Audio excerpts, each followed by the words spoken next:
You just realized your business needed to hire someone yesterday. How can you find amazing candidates fast? Easy. Just use Indeed. Stop struggling to get your job post seen on other job sites. With Indeed sponsored jobs, your post jumps to the top of the page for your relevant candidates, so you can reach the people you want faster. According to Indeed data, sponsored jobs posted directly on Indeed have 45% more applications than non-sponsored jobs. Don't wait any longer. Speed up your hiring right now with Indeed. And listeners of this show will get a $75 sponsored job credit to get your jobs more visibility at Indeed.com/ARTS. Just go to Indeed.com/ARTS right now and support our show by saying you heard about Indeed on this podcast. Terms and conditions apply. Hiring? Indeed is all you need.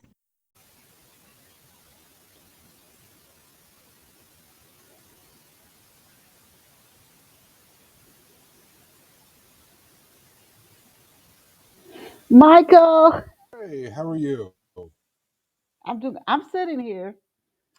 I apologize. I'm sitting here and I'm thinking, okay, where is Michael?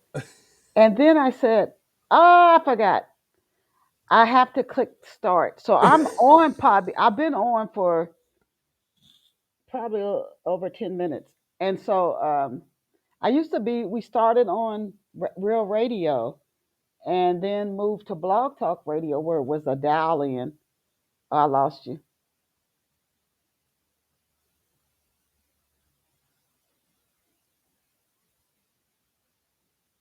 There you Sorry, are.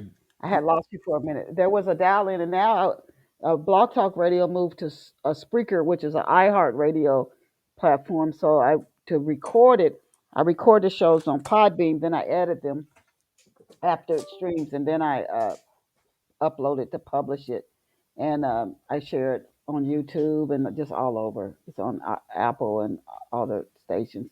So thank you for joining this morning.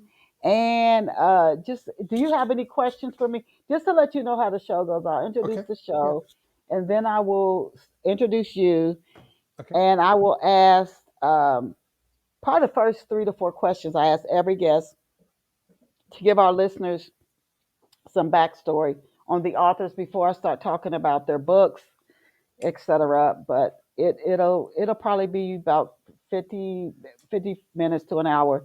Did you have any questions for me? No, no, I'm no, I'm pretty good with this. I just, Okay. was wanting to make sure able to get in and all that. So I'm glad I was able to get in. Okay. Technology is Now great once when it works. yes. So thanks for joining again, and apologies I didn't click that start button. Well, Um, thanks for having me on. Yeah. once I start this started and I start doing the intro, I always tell my guests, tell yourself it's as if we're live on air. So what you say is gonna come across. So just treat it that way. Sure. Once I hit the intro, which I'm getting ready to do in just a second. Fantastic. Welcome, welcome, welcome to this Saturday's June the 21st, 2025, Off the Shelf Books podcast. To our loyal listeners, I always kick off the show with this. Thank you, thank you, thank you. 18 years for being with us here for 18 years, and our audience is just worldwide, it's just growing. So thank you for being here with us. If this is your first time, just wherever you are surfing, we're on so many different platforms that you're listening to Off the Shelf this morning. I want to tell you that you absolutely are listening to the Winning Book Radio podcast, Off the Shelf, and welcome to you. I like to also start with a quote, just something for just a mind to chew on throughout the day. And this quote, the source is anonymous. And the quote is, every day is a chance to be better. That is really powerful. Every day is a chance to be better. Something to start with. And I next, I asked, I've asked this question. I asked different ones about different books that I've written. And one is a mystery story. It's a love story as well. And it's titled Love Pour Over Me. I love mysteries. I love mysteries. If you love a mystery, there is a murder mystery in this story, and it. Raymond Clark is a track and field Olympian. He's on his way to. He's a middle distance runner phenom, and he's also very gifted academically. He's really smart. But him and his father had this complicated relationship because his dad has untreated alcoholism. So he's growing up with this, but he loved him enough to take care of him, right? And so it's these complications there in their relationship. When he goes to college, it's like the script flips. He meets the woman he's supposed really to spend the rest of his life with. But he's also this a talented athlete. He's just and he is a really gentle guy, but he's in his early 20s and he's everything's going his way and he witnesses something he wasn't no way could he have expected to see this. Then he meets these friends at college, and one of them is actually involved in this murder, but he doesn't know that. This as the story unwinds. So you've got this wonderful love story, this complicated father-son relationship, and these dude friends are friends for life. One of them goes on to the NFL. They all grow up and do well, but then one has this secret, this secret. If you like mysteries and you value relationships, I encourage you to get a copy of Love Pour for Me by yours truly, Denise Turney. Today, it's an audiobook, ebook, and in print. Again, Love Pour Over Me by Denise Turney. And now let us go and meet our very special off the shelf guest. I learned something from every guest, and I'm just so excited. And our special guest this morning is Michael Bland. Michael works at a financial services firm, but that's not all. His passion is writing books. He has studied writing at the University of Iowa, and he is a founding member and the secretary of BookPod, an invitation only online support group of people who specialize in film, TV, books, magazines, and journals. His short story, Elizabeth, won honorable mention. Impressive. In Writer's Digest 2015 Popular Fiction Awards contest. Congratulations. His novel, The Price of Safety, was released on April 6, 2020, during COVID, from World Castle Publishing. It is the first of the Price of trilogy. The sequel, The Price of Rebellion, was released on May 16th, 2023. And additionally, Michael has written and published the book Lawyers Can't Fly. You can check Michael out online at mcbland.com. It's spelled just the way it sounds, mcbland.com, mcbland.com. We are just absolutely honored to have Michael with us on Off the Shelf Books podcast this morning. Welcome, welcome, welcome, Michael. Denise, thank you for having me on. It's great to be here. And it's a pleasure to have you. This is the first question we ask every guest. And those who've been listening for many years, or if it's your first time listening to Off the Shelf, you can go back and listen to some of the other interviews. It's just interesting how the authors answer some of these intro questions that I ask generally every guest who's come on the show. So to kick off the show this morning, Michael, can you please tell off the shelf listeners where you grew up and what life was like for you growing up? Ooh, that's an interesting question. I grew up, excuse me, I grew up in the Midwest. Um, Single mom raised me with my sister, who's 4 years older than I am, and we're still very close, always been close. Um, didn't have a lot of money. And so imagination and running out, being outside all day during the summer, I would, it was the typical where the lights kick on in the street and you listen to, hear your mom's voice yelling at you to come back in for dinner. We'd be out all day long with my friends, and exploring and having fun and using our imagination and bicycling everywhere. And it was you know kind of trope kind of thing, but in a way it was a more innocent kind of experience growing up. Um, Also, that was when Star Wars came out, and so if you asked what I wanted to be when I was a kid, I wanted to be a Jedi. Um, Oh, yes, that absolutely captivated me, and to this day, if I could ever get a real lightsaber, it'd be very dangerous, but I would absolutely love to have one. Um, but that's the world that I grew up in, and when when I was 10 years old, I created three comic books. Yes, I was kind of a geek. interesting. Yeah, and I drew them, and I wrote the stories and drew them, and amazingly, I still have them because my mom kept those, which she gave them to me again years later, so I still have those. And then I went to school. I did very well in school. Numbers were always super easy for me, and so I ended up um, going to college for finance of all things.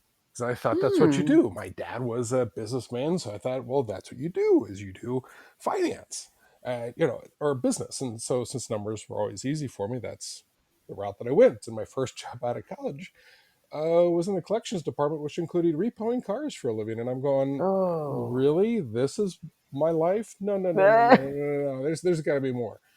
And that's when my love of stories and of writing, and so I started down that path. Interesting. You said something when I asked about what is life like for you growing up. Another guest and several guests have said when that street light came on. Oh, Exactly. but that's you could yes, that's the way it was. Kids played outside a lot. Um, Yes. Years ago, I don't see kids playing outside so much anymore. But I guess because of technology, they have the gadgets and stuff indoors. But yeah, kids were outside riding their bikes and playing and all day. And then when that street light came on, you were supposed to start heading home. Now, Yeah. financial services, Hmm. that is a fast-paced industry. I've worked in it, so that's where I know that from. It is very fast. I've worked in retail, I was in the military, I've worked in healthcare and academia, and I'm telling you, of all of them, I feel like financial services had the fastest pace to it. How do you juggle working in financial services and writing books? Well, one, it helps that I have a very understanding spouse. When we met, she knew that I wrote novels, so um, and we don't have kids, to be blunt. So I have time on weekends. So Ah, that's yeah. So during the week, I might be able to tinker here and there in the evenings. And I know in the back of my head, whatever story idea I'm working on is kind of percolating. And then on the weekends is when I get the vast majority of my writing in. okay. Now, kind of switching a little bit, I'm talking about two more questions before we start talking about Sure. one of your books. What was it like living in Russia as part of a student exchange program? And how did that experience, I ask this of our listeners who have lived or traveled abroad, how did that experience affect your writing? I wanted to learn another language. My grandfather, my mom's dad, knew five languages. And so I always wanted to learn another language to have that ability. And when I was in college was the time of Gladyslas and Perestroika, where the Soviet Union was falling apart. So I thought that would be a really great opportunity. I was always fascinated by, I was growing up not only with, the streetlights coming on, but also where, the Soviet Union is going to bomb us any day now. Mm, So I was like, well, they have families, they have people they care about, and why would they want to, destroy us and potentially get destroyed as well? And so I took Russian, and I was able to get through a program through University of Michigan State to go over there for the summer, and it was extremely eye-opening in that they were, in a way, they some of the smartest people I've met. Their science and their mathematics and engineering are outstanding. Yet they knew almost nothing about basic economics, supply and demand. mm. They were yeah, and they were a third world country in many ways. Now this was back many years ago, but I really don't think it's probably changed a lot, maybe to some degrees, but there's still a huge disconnect. And also the disparity between rich and poor is even also very extreme there. So really did impact also when I was writing this specific trilogy. Some kind of elements I know kind of filtered in terms of a kind of over like a belief in that the people at the top, they are mysterious and they're doing what they're doing for the best for everybody. And it was also really interesting that one of the things is that they project their belief in themselves via the strength of their leader. They Mm. want someone who is strong. When I was there, Boris Yeltsin was in power, and they kind of didn't feel as good about themselves. I know these are broad Interesting. strokes, but talking to numerous people about it, they really wanted a strong leader because then that means they're strong. Ah, interesting. I wonder that if that happens actually everywhere in some form now. In what ways has working in financial services influenced more directly the stories that you write? Maybe in an indirect way. Well, two Are you a ways. John Grisham? Are you a Am I John John Grisham? Gruden? No, I don't write about financial services because, frankly, I don't think it's that interesting. I mean, maybe it is, and maybe at some time I will, but I think it's almost like blending too much of my passion with my day job, if that makes sense. Okay. Um, and so this, in a way, is kind of an escape. The what I'm writing is nothing to do with the my day job, and so that I Ah. guess maybe also my brain, so I don't mix up. Wait, am I thinking about an actual, thing that's going on at work, or am I imagining my story? Maybe my Mhm. brain would mix those up too much, and I would start causing problems at work for something that I was imagining in a book of mine, which would be a bad thing. Okay. Yeah. Now, can you please give off the shelf listeners an overview of the price of safety? Absolutely. So the price of safety is set a little over 20 years in the future, where technologies become so interwoven into our lives that no crime goes unsolved anymore. When the main character, Mm. Drake Quintero, when his 19-year-old daughter commits a crime, he covers it up to save her life. And that starts down this path where he discovers that his own technology is being used to manipulate and control everyone. Mm. Interesting. Thank you. Okay, so the story takes place 20 years into the future. Where give us the setting? What is the area where this story takes place? What does it look like? Are there flying cars? Are people having robots for friends? What's going on in this setting where this So story takes place? it's a great question. So it's set in the first book is set in Los Angeles and San Francisco. It's and it's very well. I try to make it as relatable as possible. However, also setting it with a futuristic tone, because imagine where we were 25 years ago. We're still basically using beepers Yeah. to where we are now, and the Wow. speed Yeah. and advance of technology, and where are we going to be in 25 years. So I did a lot of research in terms of where we are in terms of advancements in technology, and where we are going with certain things, so that I could project to where the technology will become. So there are robots. They're not like iRobot. It's not, you don't have R2D2, unfortunately, by your side in it, because I didn't think that's where we're going to be in 25 years. However, drones are very prevalent. The tracking software, also some of the technology that I was imagining might come true, actually already has started to come true. Wow. And I'll give you an example. So right after, um, so one of the technologies in my book is called a DNA scanner, because we all shed dead skin cells and hair follicles, just normal course of life. Well, in my book, this device called a DNA scanner will suck those dead skin cells and hair follicles out of the air, run the DNA, and identify you. Oh my God. A month after the Price Rebellion came out, a company in California announced they made that exact technology. Get out of town.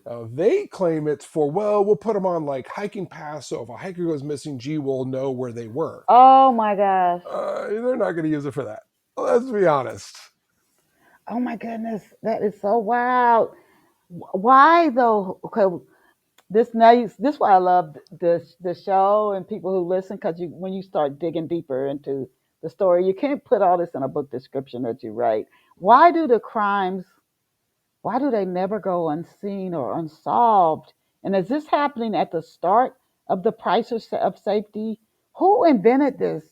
Whatever, so they can no crime goes unsolved. Who invented it and why? So Drake created the technology to drastically reduce crime to the point where it really doesn't go unsolved anymore. Because there are already so many cameras, and it's weird. I mean, we've already gotten so just used to being tracked by our phones, having cameras everywhere, and we're fine with it. Was told a statistic recently that in London, an average person walking just around the city of London is captured by 338 different cameras. Oh my God. That was in 2024. Where are we going to be in 2047 when my book is out? Or my book, Whoa. yeah. So what Dre did, because one of the big things with Greg Contreras, so let me just talk about him for a second. He's an engineer. He's an extremely skilled engineer. In fact, one of the top in the country. And what drives him though is protecting his kids. He has two daughters, Raven and Talia. And so what he wants to do is he wants to make the world better for, like any parent, wants to make the world better for them. So what he did was created a system that links all of the existing cameras across the country, because they're all different systems, all different softwares, all their own both private and public cameras. His system links them all together, so that way if there's a crime that's committed, now the police have hundreds of cameras to instantly link to track and find the criminal. Well, Oh my gosh. So what you said, Dre, is he's got two daughters. He wants to make the world better for them. mhm. Is he describe his personality? Is he married? How old is he? Uh, and I guess he's living in San Francisco or LA at the time of this story. And is he like more of a very social guy? Is he is he like a what they call them type A or uh, Right. Yeah, type A personality. He's extremely skilled with as an engineer, but he's social, but he's slightly awkward socially. Um, he is and partly where that stems from is he was raised by a single mom, never knew his dad, doesn't have any siblings, lost his mom. She died when he was around 20. He's in his mm, mid 40s during the time of the book series, so he's suffered loss. He's married, and he and his wife were extremely close. But then he also then suffered another loss in that they had a son, Adam, who died as an infant.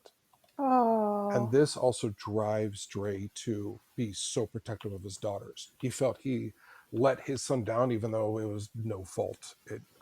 What happened was absolutely no fault of anyone. It was just an accident. Um, and so that's what drives him through this whole series. But he also is law abiding, and he believes in the police because when he was young, his mom was in a bad relationship, and so Dre protected her by shooting a crossbow at this guy who was trying to hit his mom. Well, the mm, police covered it up because oh they saw that, look, this was an abusive guy. Dre's just trying to protect his mom. So ever since then, Dre always, uh, you know, believed in the police and supported them. And so he starts out this whole trilogy as this family man, this law abiding guy, this extremely talented engineer. And the story, how he changes over the course of these three novels, is this huge transformation. Because also, what I put him through, and then two, he's going to become the one that's going to lead the efforts to try to free the country from this hidden coup that happened. mm.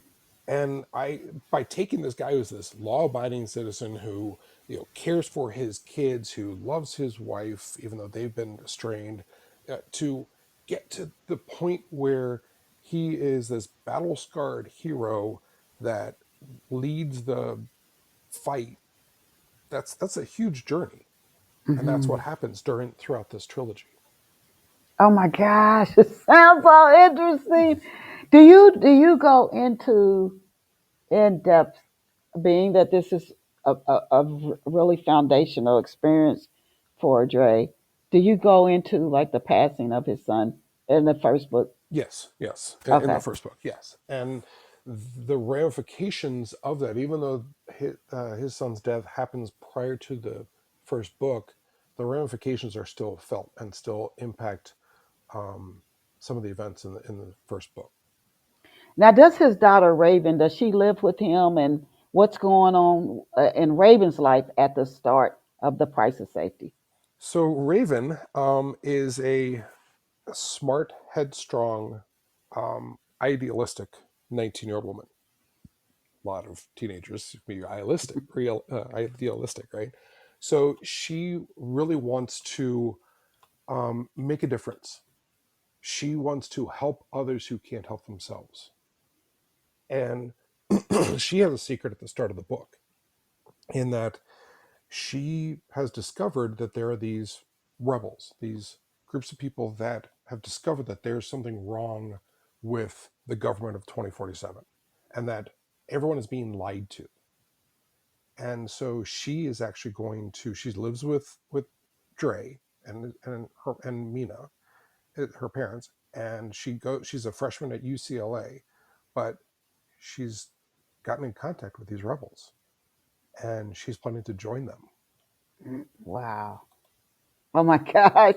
Now, had you always planned to create this story as a series, or is that something that just kind of happened? It so to give a little insight into my excuse me, into my writing, is that I have to plan everything out, and partly that's the way my brain works, and partly because I do have a full time job, that I need to outline everything, plan it all out before I start writing. Also, because of the story, because of the world that I have, the technology that I have, I couldn't. I had to make sure everything made sense because of if you have something where they are so interconnected and the communication so easy back and forth between people, and I couldn't have a situation where, gee, if, well, Trey just called his daughter, then it would resolve everything. Well, no, that's this world is, I can't have it that way. Okay. So I had to plan it all out, but what I was finding was as I was coming to the end of the story, it was opening up a larger world. The original idea was this is going to be a single novel, and it does. It has a beginning, middle, Ah, and end, but almost like you remember the original Matrix, yes.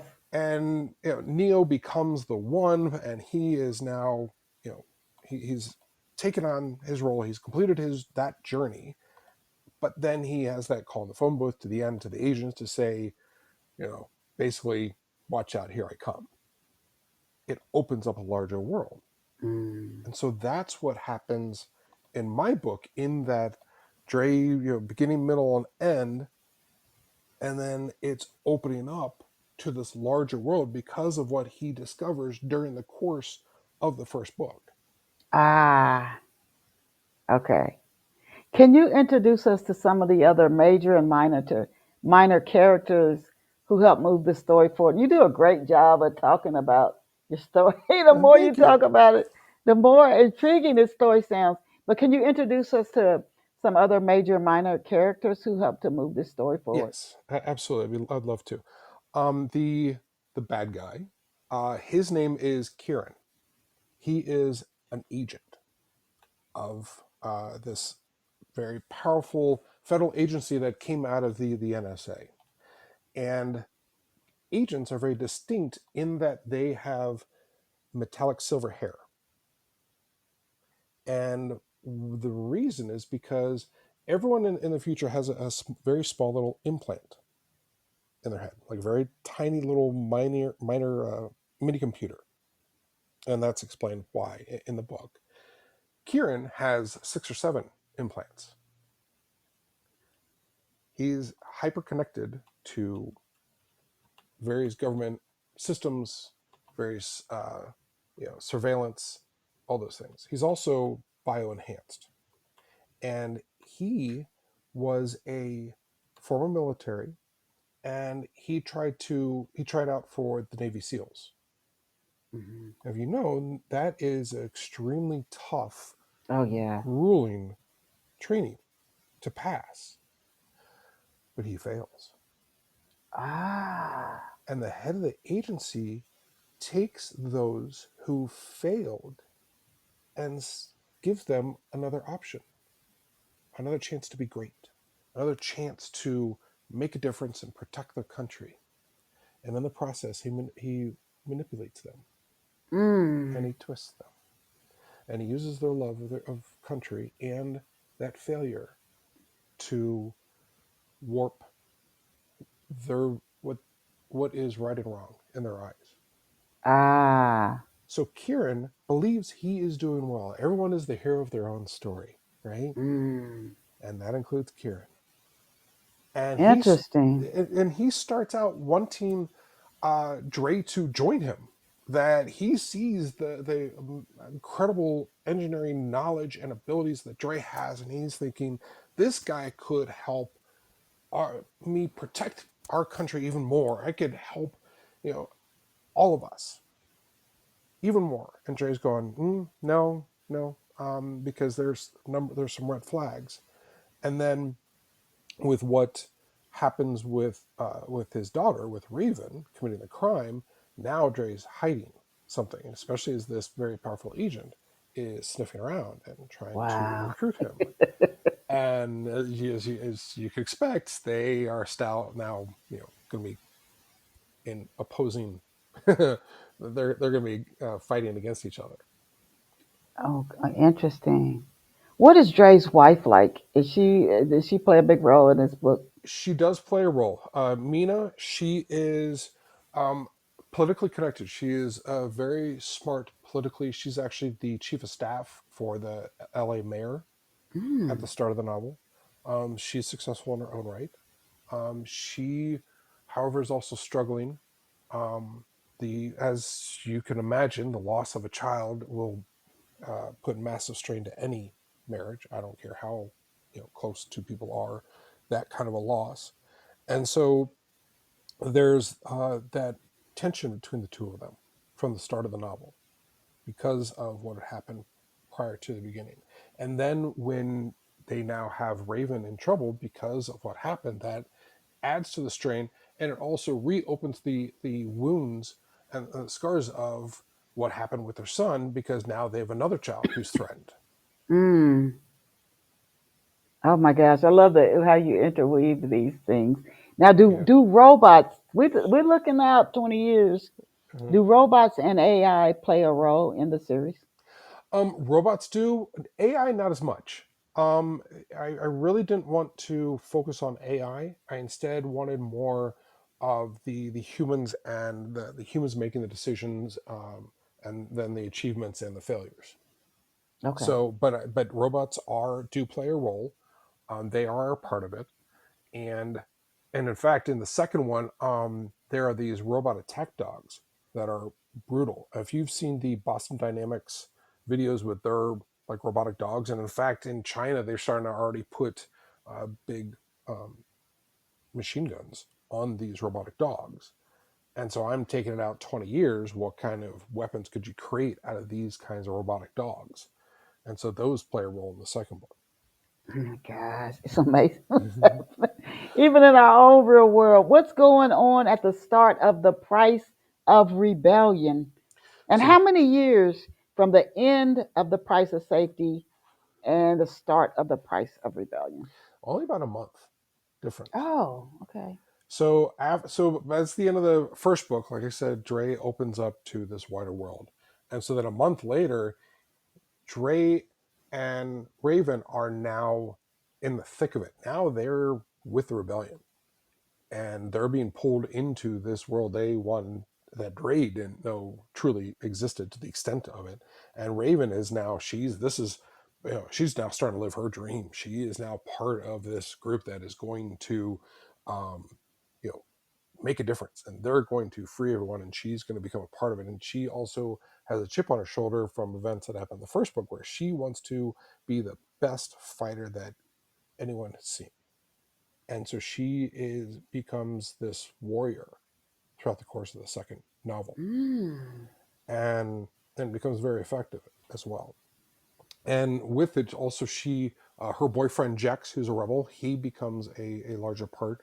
But we also start learning on the on Kieran's side with the agency, and the head of the agency has a connection that is not expected.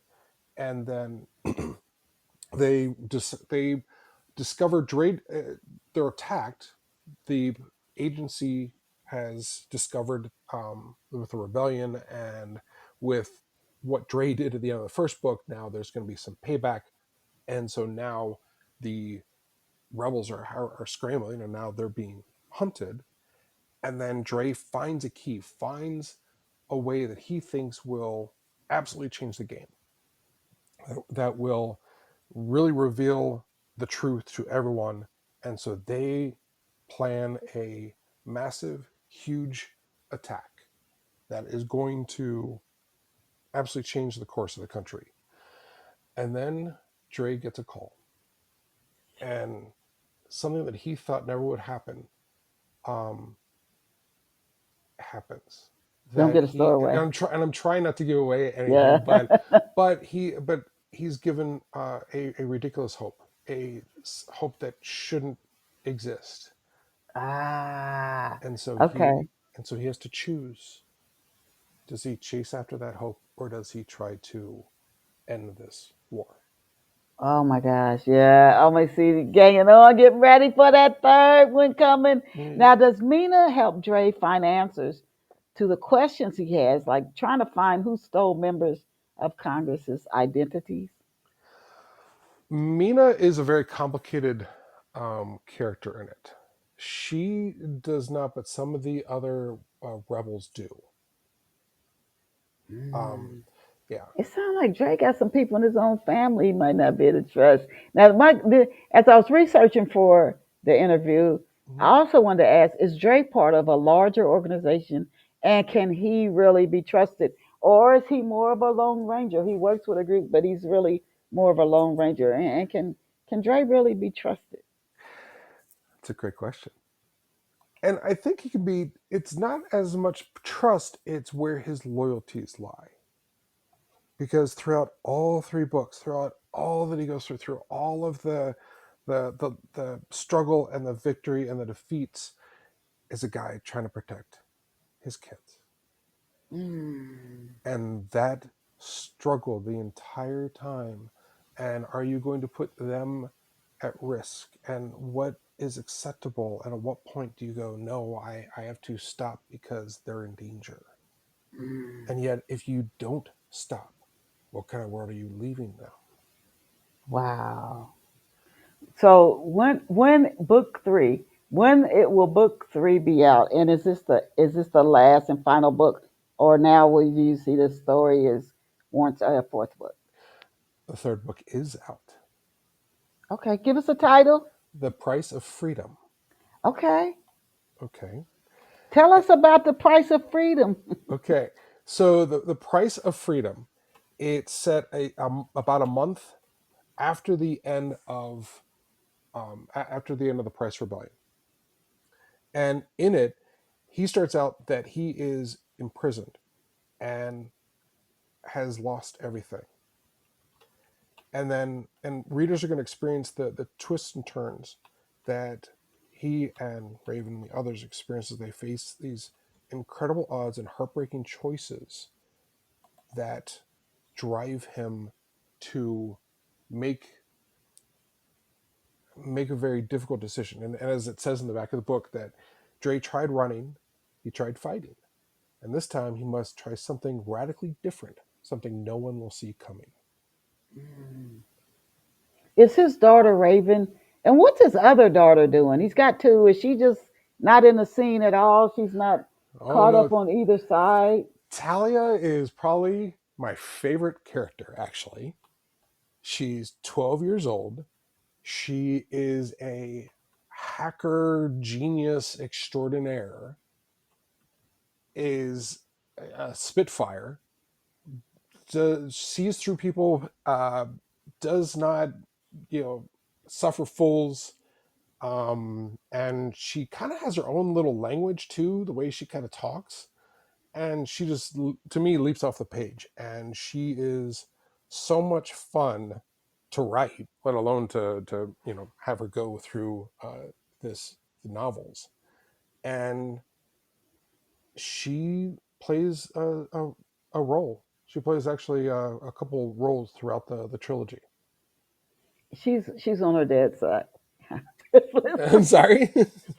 Just from listening to you describe her, she's down with her dad. Raven is kind of sound like on the opposite side of her dad, and Talia is all the way riding with her father. Yeah. Oh yeah. Okay. Oh yeah. Yeah. Does And a book by book three, is it still that way? Is Raven still not seeing it the way her dad does? there is a they do start to get closer in terms of seeing eye to eye to a degree. Um because with fighting and with this drive to uh, defeat the bad guys, for lack of a better phrase. So they do continue to they meet.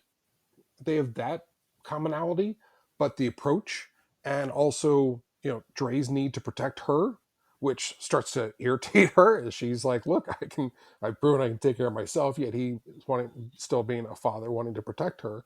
So Mhm. there's that conflict as well throughout, even through the third book. Is Mina still involved in the government?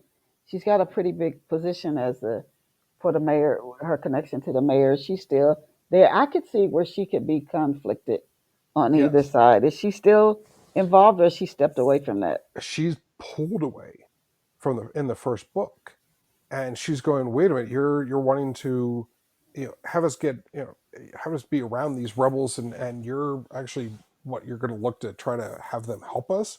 Yet part of my job with the mayor was to help defeat, capture these people. What are you doing? And so she has Mm. this conflict. Oh my goodness! Don't tell us how it ends.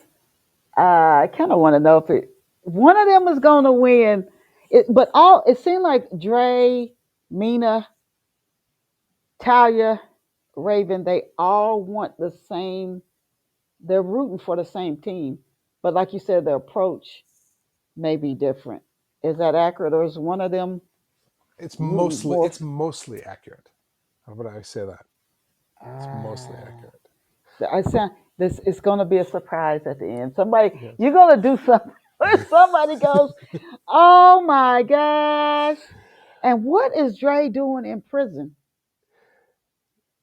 He Don't give it away. yeah, you'll have to read that. I don't want to give it away. Um, Okay. but I will say that the third book is the end. It is a trilogy, and the story does end. Now, there are a couple. I could do a couple spin-offs. Something happens later on, but the story that starts in the price of safety is completed. Price of and the price of freedom. So Yes. we have for our listeners, it kicks off with the price of safety, and Yes. that's when you get to meet Dre and Mina and Raven and Talia and learn about their family and the loss of their son and how that impacts Dre and Mina. And then the second book is the price of rebellion, and the third book in the trilogy, which we just discussed, is the price of freedom. And what an intriguing, interesting book. I could see this as a movie so easily. Me too. Now, kind of switching gears a little bit Sure. as we come down to about the last 10 minutes of the day show, is Lawyers Can't Fly. And that's a switch off from just trilogy. Is Lawyers Can't Fly, is this a work of fiction or nonfiction? And what's the inspiration behind this story? It's fiction, and it's a humorous take on superheroes. because Ah. superheroes are tired of saving the day yet getting sued for the property damage that they happen to you know triggered while they're saving the day. And the main character, Ben, he doesn't want to become their their lawyer because, I mean, no one will respect anyone that's protecting, that's has people in tights as clients. And so, but they decide that they want him as their lawyer, and it's really hard to ignore someone that has super strength and can fly. And so they rope him into becoming their lawyer, and his life gets turned upside down. And at the end, he becomes their only hope. And who is Phantasm? Who is And Phantasm in this story? is one of the one of the superheroes in it. And I had a lot of fun with this story. And if you can't tell, it's a humorous take on superheroes. Like, for example, Mighty Man, he's kind of like Superman, and he's got this a massive, amazing physique. And well, it doesn't matter what he eats; he doesn't gain any weight, so he eats the worst crap throughout the entire novel. You know, deep fried Oreos and greasy pizza and all this. So almost every scene he's eating this really really horrible bad food for you, but it doesn't matter to him because he doesn't gain any weight. um so it was a humorous take. And so actually my sister, who's in Columbus, Ohio, had forwarded me an email that she had gotten saying that, hey, for I guess I forget what it was. It was like a Comic-Con type of thing, Mhm. World Wizard Fest, something like that. That Columbia Pictures were going to have representatives there, and if you could have a chance to pitch your story idea, and so go to this website and type out, provide a summary of your idea and all this stuff and all that. Well, as a lark, okay, so I did it, and then a week before, 8 days before the uh, World Wizard Fest thing, I got an email saying you were selected. We want you to Oh pitch my God. to Columbia Pictures. So I called my sister and I said, "Hey, I'm going to be crashing on your couch for this. I'm coming to town." She's like, "Wait, I sent that to you as a joke." And I'm like, "Well, they like the idea." So I went in and I found out that I was one of only 16 people that were allowed to Oh my pitch. goodness. So I'd never pitched a story idea before. So I went in, and when it was my turn, sat down, and over I had 6 minutes, and I don't know if I've ever talked that fast in my life. But the good news is the parts that I hope that the two very very pleasant women that were there that I was pitching to, they laughed when I hoped that they would have laughed. They went "oh" when I hoped they would have awed, and they seemed really really enthusiastic about the story idea. And so, great, thanks, we'll be in touch. Oh, awesome, great. So I chalked it up as a fun experience. And about a week later, I got an email. Hey, we'd like you to send us your entire manuscript. Oh my goodness. The sad thing is that's the end of the story. I haven't heard anything since. It's in a Oh drawer somewhere wow. at How long Columbia. ago was that? That was, oh my goodness. This was in, I think, 2018. It was Oh, before you should have Price of followed Safety. up. I know. Oh Well, I my did. God, it's I'd sent crazy. it to the same thing, and got a automatic response. And this is not a monitored email. And I was like, seriously. So, Wow. Maybe, uh, who knows? Maybe somebody will hear about your trilogy and one of them will, oh, I remember that guy. And right? one of them will contact you about the Maybe trilogy. Oh I my have God. I have the What same up? cell phone number I've had since 2005. There So you go. maybe they'll give me a Uh, call. what have readers been saying about uh, the uh, the trilogy, the I've price of trilogy? I've had great responses. I've gotten great reviews. It's been so heartening and inspiring to get the responses. And of course, not everyone's going to like every story. You're going to pick any story on the planet, and you'll have detractors. But I've gotten really positive responses. The reactions to what happens with some of the characters in the story also mean a lot, because that means they care about the characters. Hmm. Which, as a writer, if you don't care about the characters, I've done a horrible job. Yeah. And I'm very proud that also I've won a number of awards for all three books, actually. Hmm. Okay, congratulations. Thank you. That's how that speaks volumes. And then you again the readers and the uh the reviews and winning awards. So congratulations. Thank you. And look forward to what you write next. Now, tell us about the editing services that you offer, and do you still offer those services?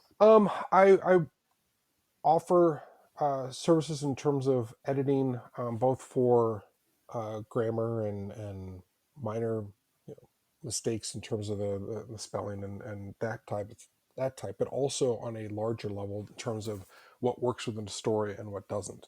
Um, I haven't been doing those services recently because I've been so focused on these three novels. Um, but that is still an option if someone is interested. We can always talk about what they're looking for and what their needs are and expectations. Okay. Now, what writing process, Michael, do you follow? Do you, when you're getting ready to create a story and ideas pop into your head, do you start with an outline, character sketches? How do you start to flesh that idea or that story out? I start with the kernel of the idea of what it might be, and for the price of safety series, it was protecting your family, people you care about, in a world where technology is so interwoven they can track everything you do. So you take that kernel and then you start to go, well, okay, who would be the people that are directly affected by it? Why are they the ones to tell the story with? What do they bring, and what does the story, what happens within the story? Where do you want to go with it? What do you want to happen with it? And so for this trilogy, the original story, it went where I wanted it to go. Although, like I said, the first book, I originally just planned it to be a one-off story, a standalone novel. But with the more I developed the world and the more the actual story developed, that the story required at least that path that I was going, and that's where it led to the trilogy. But I definitely outline, and in fact, for the third book, for the price of freedom, my outline was about 140 pages. Wow.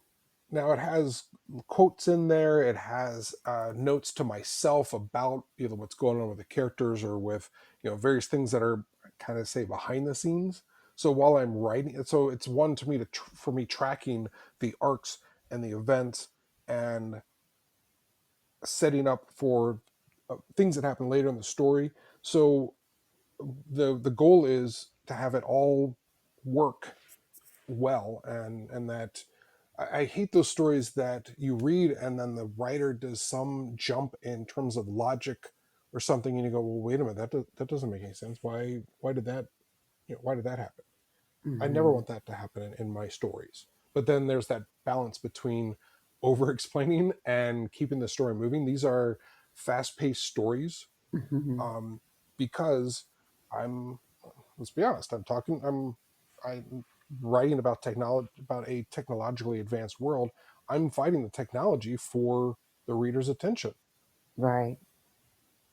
I mean, Okay. there's more distractions nowadays than ever. So Hmm. I need to grab the reader's attention and not let go. Because once Mm. you put my book down, you're probably not going to pick it back up. Okay. Okay. Now, please share 3 to 4 steps that you take that you found to be effective at getting the word out about your books. One is awards. Really, that Hmm. provides validation, and it and gravitas, and it allows. Oh, okay. In fact, so one thing, and if any of your listeners are in Denver over the July 4th weekend at the Hmm. Fan Expo, I'm going to be there. I have a Okay. table there, and then I've been there. This will be like the fourth or fifth year in a row that I've been there. Um, not not counting 2020, obviously, when COVID was on. But it's interesting because as someone passes by, hey, tell me about your book. When I described to them also that I won awards, the first one won 4 awards, the second one 9 awards, including Best Science Fiction Novel of the Year by Indies Today. The third book has already won 3 awards. That's when they go, oh, so it's not just, hey, I had this story idea and I thought it'd be kind of cool to throw it out there. No, these are, you know, uh, Okay. legit novels, right? All right. So that's definitely one aspect. Two Mm-hmm. is Facebook, setting up the an account under my title. You can look for me, Michael C. Bland, via Facebook, and connecting with readers, telling them what's happening, sharing reviews that happen, and where I'm going to be, and all those kinds of things. And when I interact, I will say, if for readers out there or listeners out there who set that up, be warned, you're going to start getting fake uh, notices from Messenger saying you have violated our our thing and you need to click on this. Don't ever click on anything. Just there are scammers out there, unfortunately. And what's interesting is I've also been getting a ton of emails after the third book came out saying, oh, we can make a video of your book that will help spur sales. Okay, if not that I've done it, but okay, if I would get a video, then what do I do with it? Stick it on my Yeah. Facebook, and then You what? gotta be careful, I like you mean, said. You okay, have to be careful, like you said. Yeah. yeah, yeah. Then other aspects are just engagement. One thing that would be helpful would be to have a blog. I did have a blog on my website, also, although I recently hit it because the last time I've written on it was like 2022. So I figured that you have to be good enough to maintain it at least periodically.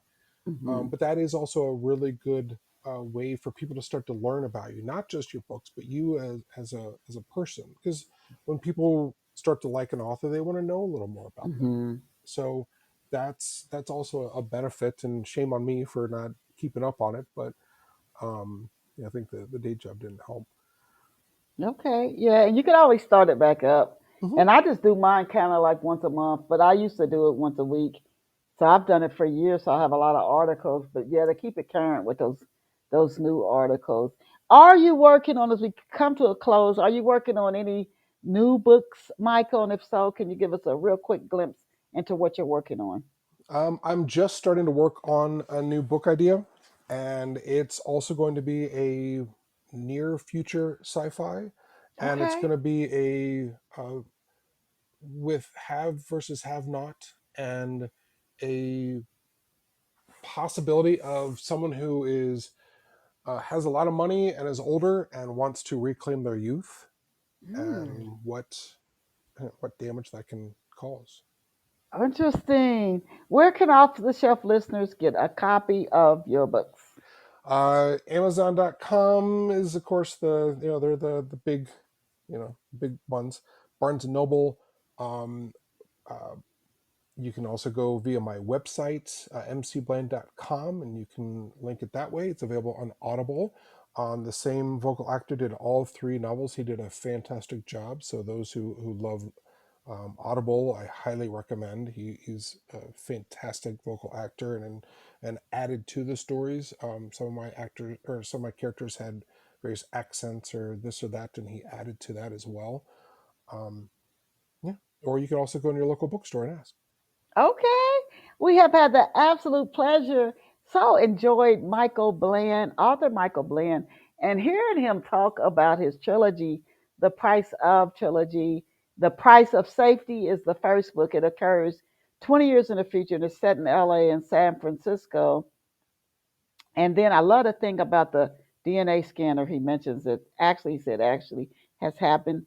And Andre, the main character, his family, his wife Mina and daughters Raven and Talia, it's just very, very interesting character. So the price of safety, then the price of rebellion, and the third book in the series is the price of freedom.